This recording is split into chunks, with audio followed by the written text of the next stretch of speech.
This is Shelby and Quinn, backstage at the Grand Ole Opry with Gavin Adcock. Congratulations on the new album, first of all. Your first song I ever heard by you was I've Been a Stranger, and I think that one really stuck out as, like, I like this guy because it was just such a strong voice, and then you definitely have that Georgia twang, Southern twang in it that I really respected, and that was probably early 2023. It's now end of 2024. So much has happened since then. Can you kind of give us the rundown of exactly what has happened in your life and career and how you find yourself sitting backstage at the Grand Ole Opry with us? Yeah, well, I've Been a Stranger was my second song of 2023. I think I had around 250,000 monthly listeners on Spotify. I like to let out a song about every 6 to 8 weeks. I like to say every month if I can. Shortly after that, I let out Deep End, which is just an unapologetic rock song. It's just a big sing-along. Took me up a notch. Let out my first album, which was basically just a compilation of a bunch of different songs I'd let out over the past year before that. And then November come along. I'd played a handful of shows, sold them out, was real excited about them. And I let out a song, Cigarette, that I wrote on an airplane headed to open up for Parker McCollum. Let that song out. It had a huge reaction. Took me to that 1 million monthly listeners mark on Spotify. Just had a lot of momentum. Let out Four Leaf Clover, which is a rock song. First song of the year. And then let out a handful of singles up until this album that just dropped last Friday, 4 or 5 days ago. And it's been great. Hit the top of the charts on a couple things, and it's been a hell of a ride. So is that why you call this most recent album your debut album, because you consider the first one almost a compilation of the songs that you'd already released? You know, I just thought that singles were the way to go. Mm-hmm. I didn't want to write, and just put all that time and effort into it to say, here's an album, when I didn't think my fans were ready. I felt like it was more beneficial to let out a song a month.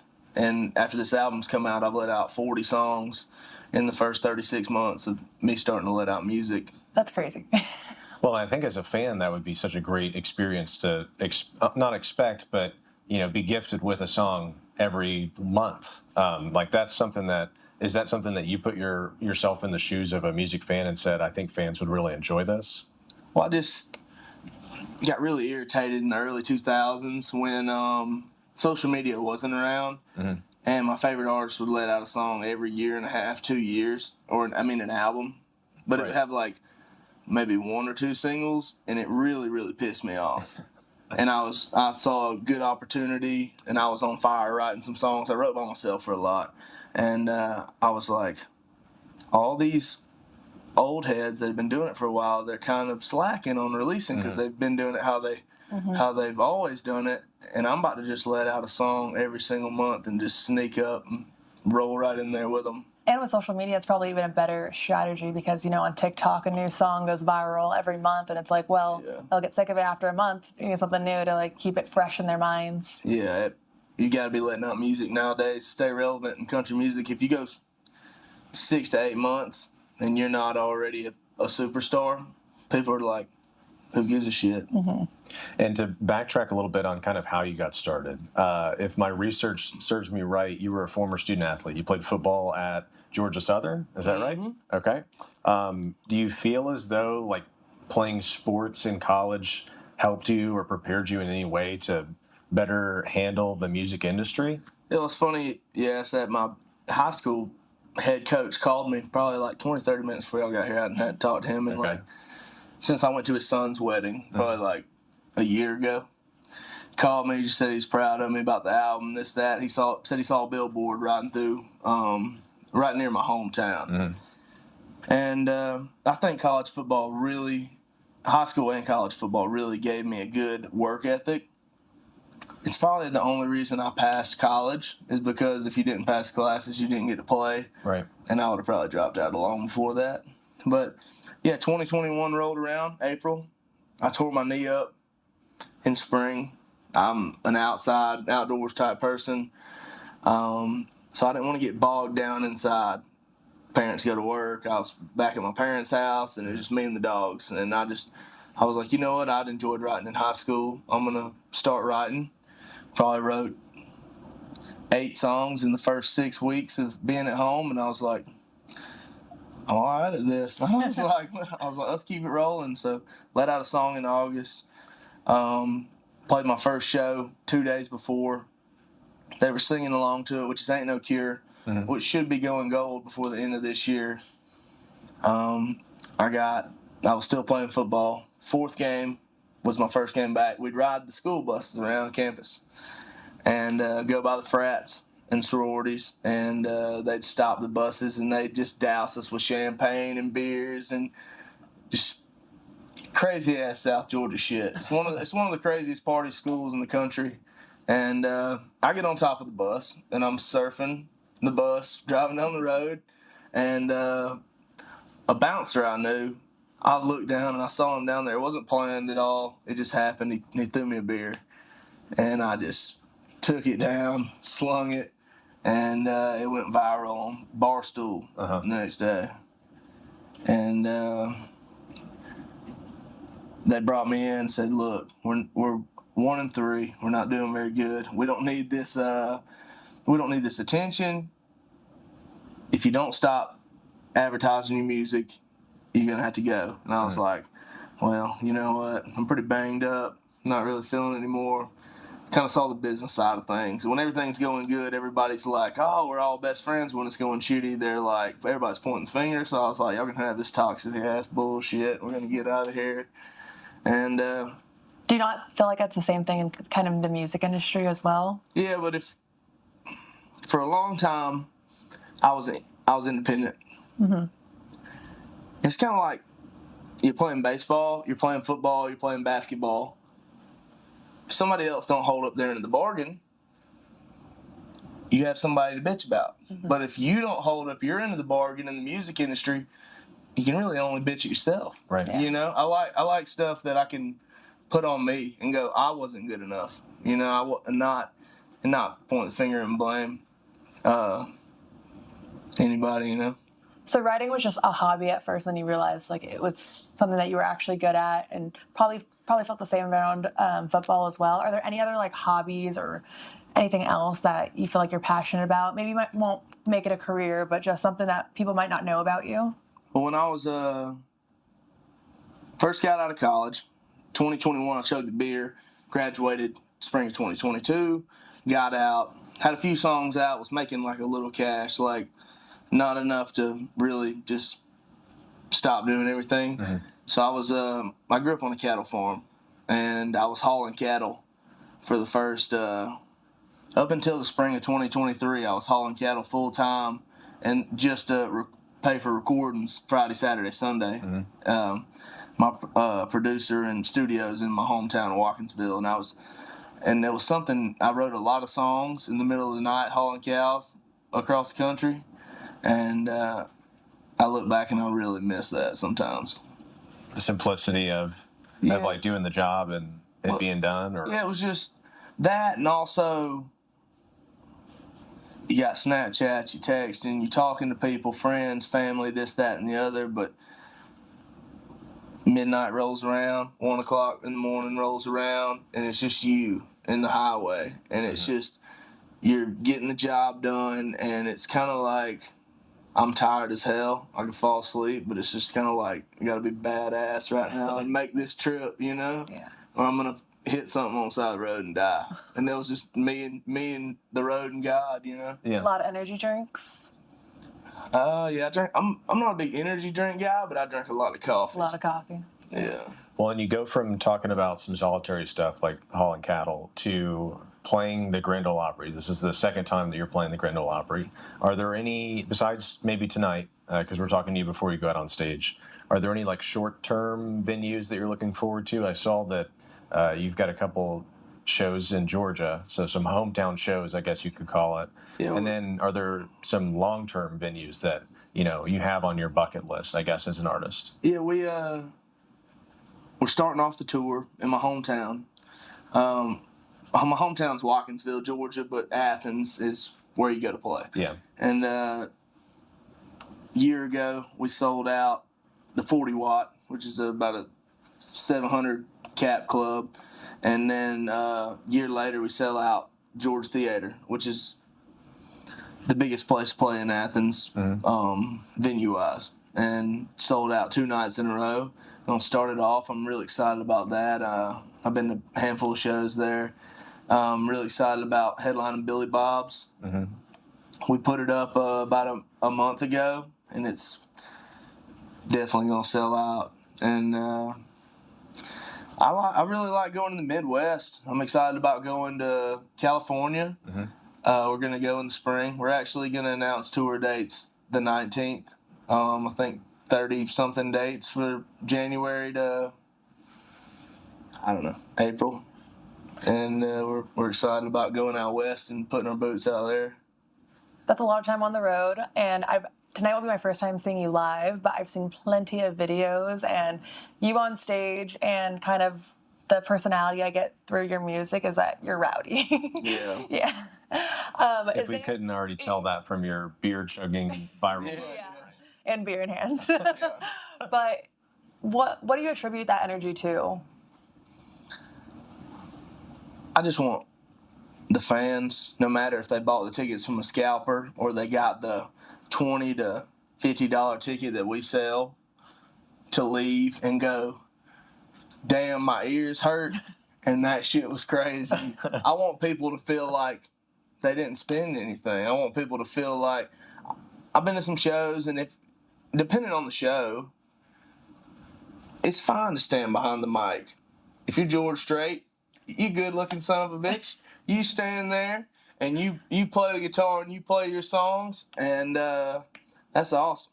But I like to get away from the mic stand. I like to get up in the crowd's face. Sometimes I'll jump over the rail into the pit. Got management pulling their hair out on the side, stressed. And I just want people to know that I'm very personable. Yeah. Like, and I'm not this conceited artist that goes off stage and I'm better than them, this, that, and the other. Like, I feel like I see from time to time. So you probably have some really crazy road stories too, show stories of things happening. What is like the one that comes to mind? Well, last weekend was kind of crazy. We went to Buc-ee's, and and I'm from Georgia. You drive up 24. There's a couple Buc-ee's on the way. I usually stop. You have to. I've never been spotted at the Buc-ee's. Probably 25 times I've ever been to the Buc-ee's over the past 2 years. I've never been stopped, spotted, take a picture. And we go in there, they're like, you're going to get seen. I'm like, no. We go in there, I take a piss, grab my stuff, get out of there. They're like, how did you not? I was like, I don't know. I think it's just so hectic that it didn't happen. So we get down the road about, 3 or 4 more hours. Bus AC breaks. We pull over in Flomaton, Alabama, which is Podunk, Alabama, like in the middle of nowhere. And I must have took 15 pictures in that parking lot with random like high schoolers that pulled up and saw the bus and saw me out.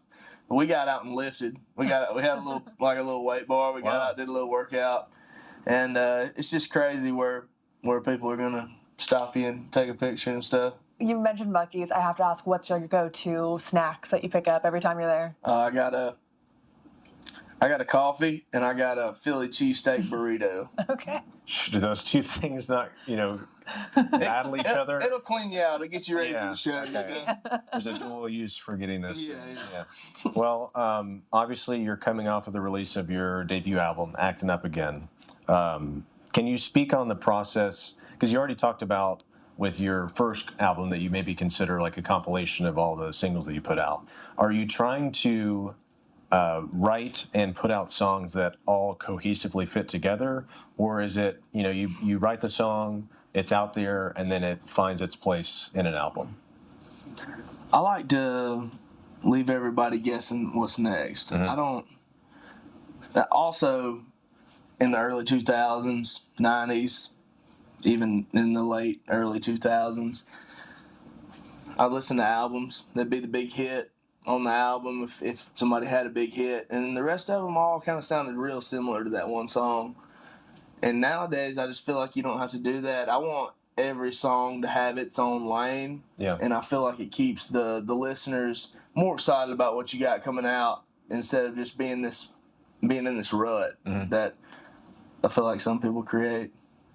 I think I'm all for this. Hopefully other artists can adopt this where they don't wait, for a year and a half to put out 10, 15 songs, and they just go ahead and put out one song per month. I think I'm speaking for a lot of fans there. So you're definitely treating your fans pretty well. Yeah, if you let them out on an album or you let them out singles, if you're just consistently letting out, that'll just, I feel like that'd help a lot of younger artists trying to get started. If I was going to give them any advice, it's just you got to compete with the best, and you got to be letting out quality and quantity. Yeah, your album's one I definitely listen to at the gym or when I'm trying to get in a upbeat mood, ready to go. And we'll wrap up by doing some rapid fire, which is brought to you by Ammunition Whiskey. So my first question is, how do you drink your whiskey? Like that. Great. Out of the bottle. For those listening on the podcast, he opened the bottle, drank it right out of the bottle. So that's how you drink. Perfect. Whiskey. No, little pregame. No mix-ins or anything necessary. Nah, Coke kind of gives me a hangover. Okay. I'll mix it with a little Sprite from time to time, but Gotcha. Coke's a little syrupy.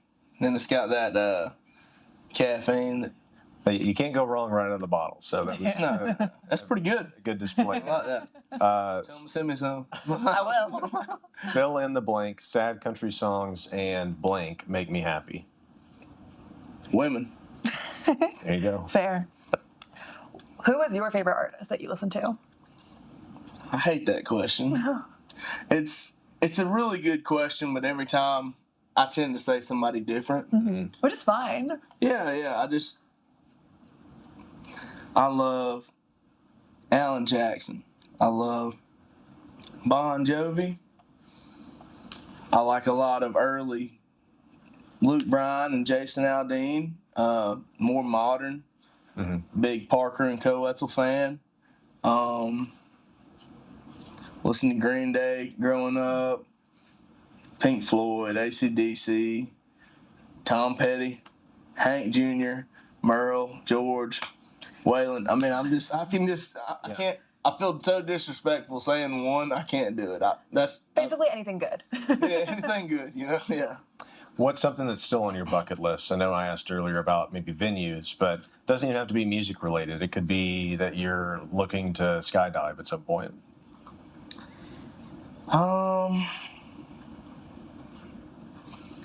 I want to own a big ranch. So once I hit my lick and have my good 10 to 20 year career, I can go feed some cows and smoke a little pot and enjoy my time, There you go. I have another favorite question for you. What is your favorite sad country song? Whatever one comes to mind. Something that makes me cry nearly every time. I find myself singing it from time to time because it's just such a classic. I said Alan Jackson earlier, but Remember When? I went back and forth on covering that song, especially as I've got older. I really enjoyed it when I was in high school, but as you roll around 25 years old, you're like, shit, I'm not this young kid anymore. I'm turning into a man. Just thinking about all the times that made me and people I've lost along the way, and I don't know if I could cover that song because I found myself getting choked up every time I sing it. Yeah, I love that one. And then karaoke song. What would be your go-to karaoke song if you had to get up on the karaoke stage? We used to go to this place in Statesboro, Georgia when I was down at Georgia Southern on Wednesdays, Nat's Landing. I'd sing a handful of different things, but I really like singing Hello, Darling. It was always my grandpa's ringtone on his phone. That's what my grandma called. That's cute. So I always like singing Hello, Darling by Conway Twitty. So you probably don't even have to look at the screen for the words. You could close your eyes and... Yeah, I'd definitely like to cover that one in the set. Gotcha. For too long, yeah. Okay, and last one is, what are you doing nowadays when you're not playing music? Just trying to go home, see the family, and the last month, really, I hadn't been home. They've come out to a couple shows to see me, but I hadn't got to go sit out on the back porch with them as the sun goes down and just talk and hang out and grill some steaks or something. I'm actually going home next Monday for the first time, and that's probably the longest I've been since college, really. And it's just it's nice to go home. Yeah. Definitely. Well, thank you so much for sitting with us. Congratulations on the new album, and I'm really looking forward to seeing you tonight. Thank you so much. Thank y'all for having me. Of course. Of course. Yeah.